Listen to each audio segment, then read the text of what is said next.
After marriage ലൈഫിൽ ചില ഭാര്യ ഭർത്താക്കന്മാരിലുള്ള ഒരു പ്രോബ്ലം എന്ന് വെച്ചാൽ എന്തെങ്കിലും ചെറിയ വിഷയങ്ങൾ വന്നു കഴിഞ്ഞാൽ ചീത്ത വാക്കുകൾ വിളിക്കുന്ന ഒരു സ്വഭാവം. ഞാൻ ഈ പാരൻ്റൽ ട്രെയിനിങ്ങിന് പോകുമ്പം ചില അമ്മമാർ വന്നിട്ട് വളരെ സങ്കടത്തോടെ പറയും, ചെറിയ കാര്യങ്ങൾ വരുമ്പോഴത്തേനും ഭർത്താവ് വളരെ മോശമായിട്ട് സംസാരിക്കും.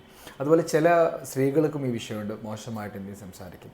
ഒരു കാര്യം മനസ്സിലാക്കേണ്ടത്, ഒരിക്കലും ഒരു കാരണവശാലും ചെയ്യാൻ പാടില്ലാത്തൊരു വലിയൊരു തെറ്റാണത്. ഒരിക്കലും നമ്മളെ ഭർത്താവിനെയോ അല്ലെങ്കിൽ ഭർത്താവ് ഭാര്യയെയോ ചീത്ത വാക്കുകൾ വിളിക്കാൻ പാടില്ല എന്നുള്ളത് വളരെ കർശനമായി നമ്മൾ ശ്രദ്ധിക്കേണ്ട കാര്യമാണ്.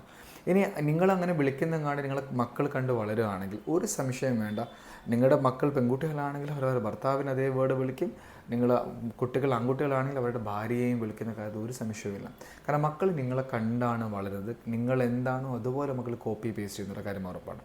ഓക്കെ, അപ്പോൾ ഒന്ന് അത് നിങ്ങൾ ചെയ്യാൻ പാടില്ല. രണ്ടാമത്തെ കാര്യം, വളരെ ചെറിയ പേഴ്സൻറ്റേജുള്ള ചില ഭർത്താക്കന്മാരുടെ പ്രശ്നം ഭാര്യയെ അടിക്കുന്ന ഭർത്താക്കന്മാരാണ്. ഇതൊക്കെ ഒരു കാരണവശാലും ഉണ്ടാകാൻ പാടില്ല. ഇന്നത്തെ കാലത്ത് ഉണ്ടോയെന്ന് വെച്ചാൽ വലിയൊരു പേഴ്സൻറ്റേജ് ഇല്ല, എന്നാലും ചില ആൾക്കാരുണ്ട്. ഞാൻ വളരെ ഗൗരവത്തിൽ പറയുകയാണ്, ഭാര്യയെ, നമ്മുടെ ലൈഫ് പാർട്ണറെ, നമ്മുടെ ജീവിത പങ്കാളി ഒറ്റവട്ടം അടിച്ചാൽ പോലും കഴിഞ്ഞു, പിന്നെ ഭർത്താവാണെന്ന് പറഞ്ഞതുകൊണ്ട് കാര്യമൊന്നുമില്ല.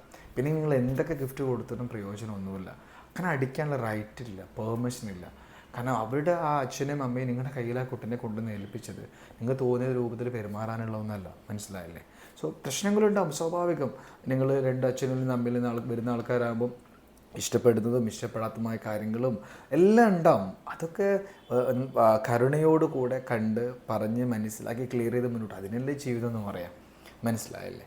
അപ്പം ഭർത്താവ് ആണെന്ന് കരുതി അടിക്കാൻ അങ്ങനത്തെ ഒരു റൈറ്റും എവിടെയും ഒരു മതത്തിലും വെച്ചിട്ടില്ല.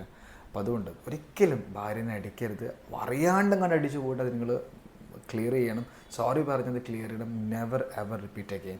അതുപോലെ തന്നെ ചീത്ത വിളിക്കുന്ന ആൾക്കാരാണെങ്കിൽ അത് നിർത്തണം, മനസ്സിലല്ലേ? ചീത്ത വിളിച്ചും അടിയൊക്കെ ഉണ്ടാക്കിയിട്ട് ഇങ്ങനെയൊക്കെ ലൈഫ് കൊണ്ടുപോയിട്ട് പിന്നെ നിങ്ങൾ ഭാര്യയാണെങ്കിലും ഭർത്താവാണെന്ന് പറഞ്ഞിട്ട് എന്ത് അർത്ഥമുണ്ട്?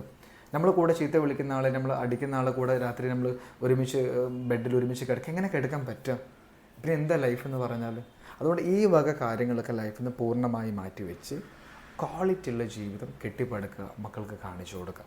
അപ്പോൾ ജീവിതം ഓട്ടോമാറ്റിക്കലി ബ്യൂട്ടിഫുൾ ആയിട്ട് മാറും.